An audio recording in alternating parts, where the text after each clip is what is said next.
আচ্ছা, ব্যাংকে চাকরি করা কি তোমার একটা স্বপ্ন? বা তুমি কি ব্যাংকের বাংলায় পড়াশুনো করে অর্থাৎ বাংলা ভাষায় সম্পূর্ণভাবে প্রিপারেশন নিতে চাইছো?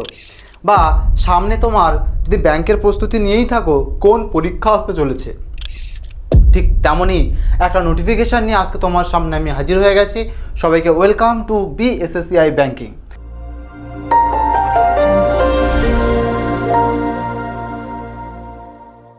আমি তোমাদের বিজয় স্যার, আর আজকে প্রায় 1300-র কাছে একটা ভ্যাকান্সি নিয়ে আলোচনা করতে চলে এসেছি, যার কিন্তু form fill up already start হয়ে গিয়েছে গতকাল থেকে। তো চলো সেই রিলেটেড ভিডিও আজকে আমি শুরু করছি। তোমরা দেখতেই পাচ্ছ আমার ব্যাকগ্রাউন্ডে সেই নোটিফিকেশানটা IDBI ব্যাংক থেকে কিন্তু পাবলিশ করা হয়েছে, যেখানে কিনা আমাদের দুটো অ্যাডভার্টাইজমেন্ট পাবলিশ করা হয়েছে। একটা হচ্ছে আমাদের অ্যাসিস্ট্যান্ট তার গ্রেড এ পোস্টের, আর একটা জুনিয়র অ্যাসিস্ট্যান্ট ম্যানেজার অর্থাৎ তুমি দেখতেই পাচ্ছ JM গ্রেড ও পোস্টের। তো এই ডিটেলসে আমরা জানবো। দেখো নোটিফিকেশানের পেজ তো অনেক আছে, এখানে দেখো 33-63-63টা পেজ আছে টোটাল। তো এতগুলো পেজ ইতিমধ্যে সব স্ক্রল করে করে পড়াটা বা বলাটা আমাদের পক্ষে একটু অসম্ভব হয়ে যায়, বা তোমাদেরও বুঝতে অসুবিধা হয়ে যায়। তো সেজন্যই তোমাদের সুবিধার্থে আমি এটাকে সুন্দরভাবে দেখো PPT অর্থাৎ লিখে রেখে চলে এসেছি বা লিখে নিয়ে চলে এসেছি। তো চলো শুরু করতে চলেছি আমাদের IDBI ব্যাংক রিক্রুটমেন্ট 2026-এর নোটিফিকেশান সম্পর্কে ডিটেলসে আলোচনা। এখানে তোমরা যদি খেয়াল করে দেখো বাবু, এখানে কিন্তু শূন্য পদ তোমাকে আগেই বলে দিয়েছি 1300+, অর্থাৎ 1300+ শূন্য পদের মধ্যে দুটো পোস্ট আছে। তার মধ্যে তুমি বুঝতেই পারছো দুটোতে কোথাও না কোথাও গিয়ে পোস্ট ডিভিশন হচ্ছে বা ভাগ হচ্ছে, তাই না? তো তুমি যদি ভালো করে খেয়াল করো, তোমার দুটো পোস্টের পোস্ট নম্বর 1 অর্থাৎ 1 নম্বর পোস্ট কি অ্যাসিস্ট্যান্ট ম্যানেজার গ্রেড এ লেভেলের, সেখানে শূন্য পদ কটা? সেখানে শূন্য পদ হচ্ছে 200টি। পরবর্তী তুমি খেয়াল করো, যেখানে আছে আমাদের জুনিয়র অ্যাসিস্ট্যান্ট ম্যানেজার অর্থাৎ JAM পোস্টের, সেখানটায় তুমি গ্রেড ও লেভেলের এটা, এবং সেখানে পোস্ট কতগুলো আছে? 1100টি পোস্ট আছে। তাহলে আমাদের যে IDBI ব্যাংক থেকে 1300 পোস্ট বেরিয়েছিল, সেখানে তুমি যদি দেখো অ্যাসিস্ট্যান্ট ম্যানেজার থেকে 200টি পোস্ট এবং আমাদের জুনিয়র অ্যাসিস্ট্যান্ট ম্যানেজার থেকে 1100টি পোস্ট, অর্থাৎ টোটাল মিলিয়ে 1300টি পোস্ট। ওকে, তোমার মনে প্রশ্ন আসবে, স্যার সে না হয় ঠিক আছে, আমার এর কোয়ালিফিকেশান কি লাগবে? আমি কোন কোয়ালিফিকেশান হলে আমি এটাতে অ্যাপ্লাই করতে পারবো, বা আমার এলিজিবিলিটি ক্রাইটেরিয়াটা কী আছে একটু বলে দিন। তাহলে ভালো করে দেখে নাও বাবু, যে কোনো শাখায় তুমি যদি গ্রাজুয়েট করে থাকো, যে কোনো শাখায় স্বীকৃত বিশ্ববিদ্যালয় থেকে যদি তুমি গ্রাজুয়েট বা ব্যাচেলার ডিগ্রি করে থাকো, তাহলে তুমি এই জবটার জন্য অ্যাপ্লিকেবল বা অ্যাপ্লাই করতে পারবে। তুমি যদি জিজ্ঞেস করো স্যার কোনো কি স্ট্রিমের ভাগ আছে, মানে যেমন সায়েন্স নিয়ে পড়েছে, কেউ আর্টস নিয়ে পড়েছে এরকম কি, বা কেউ কমার্স নিয়ে, কোনো রকম বিভাগের মানে কি বলবো উত্তীর্ণ, যে কোনো বিভাগ থেকে উত্তীর্ণ হলেই হবে। এখানে কোনো রকম বিভাগের বাধ্যবাধকতা নেই। কি বললাম বোঝা গেল? তুমি যে কোনো বিভাগ থেকে উত্তীর্ণ হলে এখানে কিন্তু অ্যাপ্লাই বা আবেদন করতে পারবে। চলো পরবর্তী স্লাইডে তোমার মনে প্রশ্ন হবে, স্যার এজ লিমিটটা বলুন। আমার এজ যদি আজকের 30-এর ওপরে হয়, বা 25 বা 28 বা 27, তাহলে কি আমি অ্যাপ্লাই করতে পারবো? তোমাদের বাবু বলে রাখি, দুটো পোস্টে দু রকমের জন্য তোমার এজ ক্রাইটেরিয়া আছে। সেখানে দেখতে গেলে তোমাদের অ্যাসিস্ট্যান্ট ম্যানেজার অর্থাৎ বুঝতে পারছো গ্রেড এ লেভেলের, আর গ্রেড এ লেভেলের মানে এজ হচ্ছে 21 থেকে 30 বছর, অর্থাৎ 21 to 30 ইয়ার্স তোমাদের অ্যাসিস্ট্যান্ট ম্যানেজার অর্থাৎ গ্রেড এ পোস্টের। এটা গ্রেড এ পোস্টের জন্য তোমার কি হচ্ছে অ্যাসিস্ট্যান্ট ম্যানেজারের জন্য 21 থেকে 30 বছর। 21 থেকে 30 বছর, আশা করছি বোঝাতে পারলাম। পরবর্তী তুমি বলবে স্যার আরেকটা পোস্ট কী যেন বলেছিলেন, আরেকটা JAM অর্থাৎ জুনিয়র অ্যাসিস্ট্যান্ট অ্যান্ড ম্যানেজার। তো জুনিয়র অ্যাসিস্ট্যান্ট ম্যানেজারের জন্য স্যার বয়স সীমা কত? 20 থেকে 25 বছর, অর্থাৎ এইখানটায় তুমি বুঝতে পারছো গ্রেড এ লেভেল যেটা সেটা 21 থেকে 30, আর পরবর্তী যে বয়স বললাম জুনিয়র অ্যাসিস্ট্যান্ট ম্যানেজার অর্থাৎ গ্রেড ও লেভেলের যেটা, সেটার বয়স সীমা হচ্ছে 20 থেকে 25 বছর। পরবর্তী তোমার মাথায় প্রশ্ন আসবে, স্যার ওয়ার্ক এক্সপিরিয়েন্স কিছু কি লাগবে এখানে? অবশ্যই লাগবে। কোনটার জন্য? স্যার আমাদের অ্যাসিস্ট্যান্ট ম্যানেজারের জন্য লাগবে ওয়ার্ক এক্সপিরিয়েন্স 2 বছরের। ব্যাংকিং বা কোনো ইন্স্যুরেন্স সেক্টরে যদি তুমি কাজ করে থাকো, তাহলে তুমি অ্যাপ্লাই করতে পারবে অ্যাসিস্ট্যান্ট ম্যানেজারের গ্রেড এ লেভেলের পোস্টটার জন্য। আশা করছি বোঝাতে পেরেছি। স্যার আমি তো ফ্রেশার, তাহলে স্যার আমি তাহলে অ্যাপ্লাই করতে পারবো না? পারবে। কোনটাতে? তুমি অ্যাপ্লাই করতে পারবে জুনিয়র অ্যাসিস্ট্যান্ট ম্যানেজার পোস্টটাতে, অর্থাৎ গ্রেড ও লেভেলের যে পোস্টটা আছে, অর্থাৎ যেটার বয়স সীমা তোমাদেরকে ইতিমধ্যে কিন্তু আমি অলরেডি বলে দিয়েছি, কত? 20 থেকে 25 বছর। তুমি এইটার জন্য কিন্তু এলিজেবল, যাদের ওয়ার্ক এক্সপিরিয়েন্স নেই, অর্থাৎ জুনিয়র অ্যাসিস্ট্যান্ট ম্যানেজারের কোনো রকম এক্সপিরিয়েন্সের প্রয়োজন নেই, এটা ফ্রেশার্সদের জন্যই এই পোস্টটা। এবং সবচেয়ে বেশি পোস্ট কোনটাতে আছে? এই জুনিয়র অ্যাসিস্ট্যান্ট ম্যানেজারটাতেই আছে।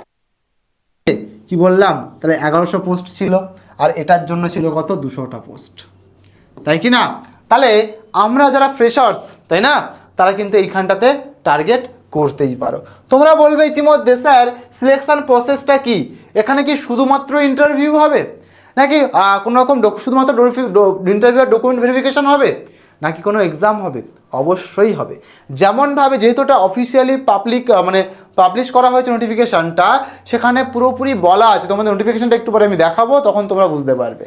হ্যাঁ, পুরোপুরি সম্পূর্ণভাবে বলা আছে যে প্রথমে তোমাকে অনলাইন টেস্ট যেমন হয় তেমন দিতে হবে, অর্থাৎ সিবিটি এক্সাম, বুঝতেই পারছো। তার পরবর্তী ধাপে তুমি ইন্টারভিউয়ের জন্য তোমাকে কোয়ালিফাই করলে সিবিটিতে তোমাকে ডাকা হবে, এবং সিবিটিটা অবশ্যই এমসিকিউ প্যাটার্নের। তারপর তোমাকে ডাকা হবে ইন্টারভিউয়ের জন্য কোয়ালিফাই করলে, এবং ইন্টারভিউতে কোয়ালিফাই করার পরে ডকুমেন্ট ভেরিফিকেশান যেমনটা হয় ঠিক তেমনটাই ডকুমেন্ট ভেরিফিকেশানের জন্য কিন্তু ডাকা হবে। আশা করছি বুঝতে পারলাম। তার মানে তোমরা 3টে ধাপে কিন্তু সিলেকশানকে পেতে চলেছো, বা সিলেকশান যে প্রসেস বা প্রসিডিওর সেখানে তোমরা পা রাখতে চলেছো। স্যার অ্যাপ্লিকেশান শুরু হবে কবে? অনেকের প্রশ্ন।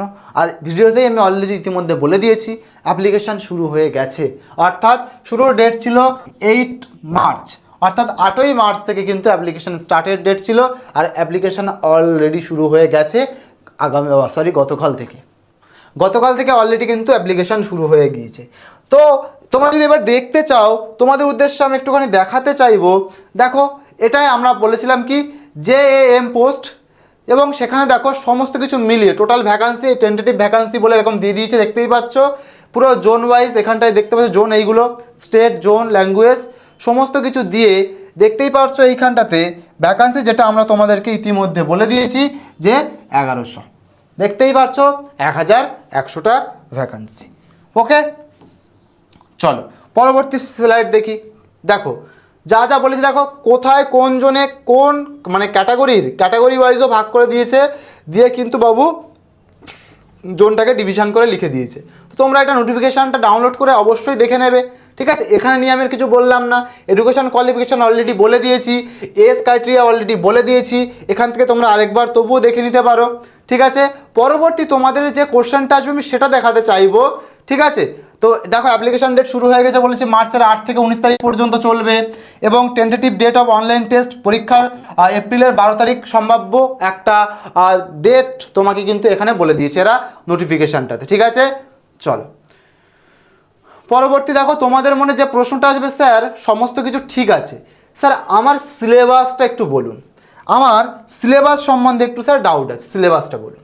সিলেবাস বাবু দেখতেই পাচ্ছ, তোমাদের রিজনিং থাকবে সেখানে, বা জিআই যেটাকে তোমরা বলো, ডাটা অ্যানালিসিস অ্যান্ড ইন্টারপ্রিটেশন, তার সাথে লজিক্যাল রিজনিংয়ের সাথে ইংলিশ ল্যাঙ্গুয়েজ, সেখানে ইংলিশ আছে কিন্তু, ঠিক আছে। কোয়ান্টিটিভ অ্যাপটিটিউড মানে ম্যাথ আছে, ঠিক আছে। General economy, banking, awareness, computer, IT. তার মানে ইতিমধ্যে তুমি দেখতেই পাচ্ছ 4টে সেক্টর থেকে বা সেগমেন্ট থেকে তোমার কিন্তু এক্সামটার বা অনলাইন টেস্টটা হতে চলেছে, যেখানে সবচেয়ে বেশি নাম্বার ক্যারি করছে দেখো 60 and 60, দ্যাট ইজ তুমি পরিষ্কার বুঝতে পারছো জেনারেল ইকোনমিক, ব্যাঙ্কিং যে অ্যাওয়ারনেস, ঠিক আছে, এবং কম্পিউটার বা আইটি, এইখান থেকে 60 নম্বরের প্রশ্ন আসছে, ঠিক আছে। মানে নম্বর অফ কোশ্চেন 60টা, এবং প্রত্যেকটা 1 নম্বর করে, তাই 60 নম্বরের। এবং সবচেয়ে দেখো রিজনিং, সেখান থেকেও কিন্তু 60 অর্থাৎ 60 মার্কসের কিন্তু কোশ্চেন আসছে, এবং প্রত্যেকটা 1 মার্ক করে, তাই 60, ঠিক আছে। এবারে ইংলিশে কটা স্যার? তাহলে ইংলিশে স্যার 40টা প্রশ্ন, 40 নাম্বার। ম্যাথে কটা? ম্যাথেও স্যার 40টা প্রশ্ন, 40 নাম্বার। তাহলে পরিষ্কার আমরা বুঝতে পারলাম কি, এখান থেকে 200টা প্রশ্ন টোটালে পরীক্ষা, এবং 200 মার্কসেরই পরীক্ষা। টাইম ডিউরেশন তুমি যদি বলো, 60টা প্রশ্নের জন্য তুমি 40 মিনিট টাইম পাবে, ইংলিশের 40টা প্রশ্নের জন্য 20 মিনিট টাইম পাবে, তারপরে ম্যাথের 40টা প্রশ্নের জন্য 35 মিনিট টাইম পাবে, এবং জেনারেল এবং ইকোনমিক অ্যাফেয়ার্স বা কম্পিউটার যেটা আছে আইটি, সেটার জন্য তুমি 25 মিনিট টাইম পাবে। টোটাল তোমাকে এই 200টা প্রশ্ন বা 200 নম্বরে আনসার করতে হবে 120 মিনিট, তার মানে তুমি বুঝতে পারছো 2 ঘন্টাতে। কি বললাম? তার মানে তুমি বুঝতে পারছো 2 ঘন্টাতে, অর্থাৎ টাইম ডিউরেশন হচ্ছে 2 ঘন্টা। 2 ঘন্টার মধ্যে তোমাকে কিন্তু আনসার করতে হচ্ছে 200টা নাম্বারের। তাহলে তুমি বুঝতেই পারছো ব্যাংকিং যারা প্রস্তুতি নাও বা এরকম প্রিপারেশন দাও সেন্ট্রাল লেভেলে, তারা কিন্তু অলরেডি জানোই তোমাদের মানে 1 ঘন্টাতে কিন্তু 100টা প্রশ্ন করতে হয়, ঠিক সেরকম অনুসারেই কিন্তু অনুপাতে রাখা হয়েছে। তো আশা করছি সবাই বুঝতে পেরেছি আমরা। যারা যারা জুনিয়র অ্যাসিস্ট্যান্ট অর্থাৎ যারা ফ্রেশার্স, তাদের উদ্দেশ্যে আমি বলেছিলাম এই পোস্টটা। তো তারা আশা করছি বুঝতে পেরেছো তোমরা যে এইখানটায় কোন কোন টপিক বা সাবজেক্ট নিয়ে তোমাদেরকে পড়াশোনা করতে হবে। বাকি যেটুকু আছে এটুকু তোমরা নোটিফিকেশান দেখে নেবে, এখানে আমার আর কিছু বলার নেই। পরবর্তী চলে যাচ্ছি, পরবর্তী নোটিফিকেশান যেটা ছিল তোমাদের, সেখানে কিন্তু বলেছিলাম বাবু 200টা ভ্যাকান্সি দেখে নাও। ঠিক আছে, কোনটা আমাদের কোন পোস্ট? সেই বললাম অ্যাসিস্ট্যান্ট ম্যানেজারের পোস্ট, তাই না? এবং ক্যাটাগরি ওয়াইজ ভাগ করে দেওয়া আছে বাবু, তোমরা দেখে নিয়ে যে যার মতো এখান থেকে অ্যাপ্লাই করবে অফিসিয়াল ওয়েবসাইটে গিয়ে। এখানে তোমাদের এস সম্বন্ধে সমস্ত কিছু বলে দিয়েছি, এক্সপিরিয়েন্স বলে দিয়েছি, দেখে নাও 21 থেকে 30 বছর, সেটাও সব বলে দিয়েছি। গ্রেড এ লেভেলের পোস্ট দেখতে পাচ্ছ, এটাও একই বললাম, 8 তারিখ থেকে শুরু হয়েছে অ্যাপ্লিকেশান এবং এন্ডিং ডে হচ্ছে 19 তারিখ পর্যন্ত, এপ্রিলের 12 তারিখ পর্যন্ত টেন্টেটিভ অনলাইন টেস্টের একটা তোমার ডেট দিয়ে রেখেছে। ঠিক আছে, চলো। তো একটার এবারে স্যার একটু সিলেবাসটা যদি আপনি বলে দেন, যেমনটা ওটার বলে দিলেন, তাহলে স্যার এটার কি কোনো সিলেবাস আছে? অবশ্যই আছে বাবু। এর সিলেবাস দেখো বাবু, যদি খেয়াল করো এখানেও সেম টাইপের বা সেম প্যাটার্নের সিলেবাস তুমি কিন্তু দেখতে পাবে। কারণ দুটো পরীক্ষাটাই কিন্তু একটাই ব্যাংক যেহেতু নিচ্ছে, তার দুটো পোস্টে আলাদা আলাদাভাবে একটু লেভেল কম বেশি হতে পারে, কিন্তু সিলেবাস বা টপিক কিন্তু সেম। তুমি দেখো লজিক্যাল রিজনিং, ডাটা অ্যানালিসিস এবং ইন্টারপ্রিটেশন ওটাতেও ছিল, এটাতেও আছে। 60টা প্রশ্ন ওখানেও ছিল, এখানেও আছে, 60 নাম্বার এখানেও আছে। হ্যাঁ কি না বলো? তারপরে দেখো ইংলিশ ল্যাঙ্গুয়েজে 40টা প্রশ্ন ওখানেও ছিল, 40 নম্বরে 20 মিনিট টাইম এখানেও আছে, একই ব্যাপার। ম্যাথেও তাই, ম্যাথে তাই নয়, ম্যাথে ওখানে 35 মিনিট ছিল, হ্যাঁ ঠিকই আছে। 40টা প্রশ্ন 35 মিনিট টাইম, একদমই তাই না, একদম ঠিকঠাক আছে। আমি ভাবছিলাম 35 মিনিটটা মাথায় ক্লিক করছিল, তো সেজন্য বলছিলাম। তাহলে এখানে দেখো এতেও 40টা প্রশ্ন, আগে এতেও ছিল 40টা, এতে 60টা, সব ঠিকঠাকই আছে। জেনারেল অ্যাওয়ারনেস বা ব্যাঙ্কিং ইকোনমিক অ্যাফেয়ার্সে তোমরা সবাই জানো, বা কম্পিউটার আইটিতে এখানে 60টা প্রশ্ন আগেরটাতেও ছিল, এটাতেও আছে, 25 মিনিট, ঠিক কিনা? তা টোটাল এখানেও 200 প্রশ্ন এবং টাইম 102 ঘন্টা। তাহলে আশা করছি তোমরা বুঝতে পারলে দুটো সিলেবাস সেম, তার মানে তুমি একটাই পড়াশুনো করছো এবং দুটোতেই অ্যাপ্লাই করতে পারছো। যাদের এই যে এক্সপিরিয়েন্সটা আছে তারা তো দুটোতেই অ্যাপ্লাই করতে পারছো, যাদের নেই তারা শুধুমাত্র এক্সপিরিয়েন্সটাতে অ্যাপ্লাই করতে পারছো। আর যারা ফ্রেশার্স তাদের উদ্দেশ্য তো অলরেডি বললাম, জুনিয়র অ্যাসিস্ট্যান্ট ম্যানেজার যেটা, সেটাতে তোমরা অ্যাপ্লাই করে দিচ্ছ। তাহলে এই একেবারে ডিটেলস সবটা বলে দিয়েছি। দেখো রিল্যাক্সেশন ব্যাপারে এটা আমি বলতে ভুলে গেছি, দেখে নাও। রিল্যাক্সেশন কি তোমাদের যেমন থাকে এটা তোমরা অলরেডি জানোই, ঠিক কি না? যেমন SC STদের থাকে 5 বছরের ছাড়, তোমরা সবাই জানো, ঠিক আছে। ওবিসিদের থাকছে কত? 3 বছরের ছাড়, তাই না? এবং পার্সন মানে PWB, ঠিক আছে, এদের জন্য কত? 10 বছরের ছাড়, যেমন থাকে তেমনটাই পরপর আছে। এক্স সার্ভিসম্যানের জন্য 5 ইয়ার্সের ছাড় আছে। কি বললাম বোঝা গেল? ঠিক আছে। পার্সন এফেক্টেড বাই 1984 রাইটস, 1984 অনুসারে যে পার্সন এফেক্টেড বা ক্ষতিগ্রস্ত হয়েছিল তাদের জন্য আবার 5 বছর ছাড়। তো যাই হোক, এগুলো তোমরা অলরেডি জানো, তাই এজ রিল্যাক্সেশন নিয়ে আর কিছু কথা বলার আমার মনে হয় না প্রয়োজন আছে বলে। ঠিক আছে, তো এই ছিল আজকের তোমাদের পুরো নতুন একটা নোটিফিকেশানের বা রিক্রুটমেন্টের IDBI ব্যাংকের সম্পূর্ণ ভিডিও। তো তোমরা আমাকে যারা অ্যাপ্লাই মানে করনি এখনও, তো করেই নেবে আজকের মধ্যে, এবং কমেন্ট সেকশনে জানাতে ভুলবে না কে কোন পোস্টের জন্য অ্যাপ্লাই করছো, বা কে ফ্রেশার্স আর কে এক্সপিরিয়েন্স, অর্থাৎ 2 বছরের এক্সপিরিয়েন্সটা আছে। ওকে, তো এরকম ভিডিও যদি আরও প্রয়োজন হয় কমেন্ট সেকশনে জানাতে ভুলো না। তোমার সাথে দেখা হবে আবার কোনো একটা নতুন ভিডিওর মাধ্যমে। সবাই ভালো থেকো, সুস্থ থেকো, সাবধানে থেকো। দেখা হচ্ছে পরবর্তী কোনো লাইভ ক্লাস বা এরকম নোটিফিকেশনের মাধ্যমে। Till then, bye bye, stay happy, stay healthy. Thank you so much, wish you all the best. Thank you all.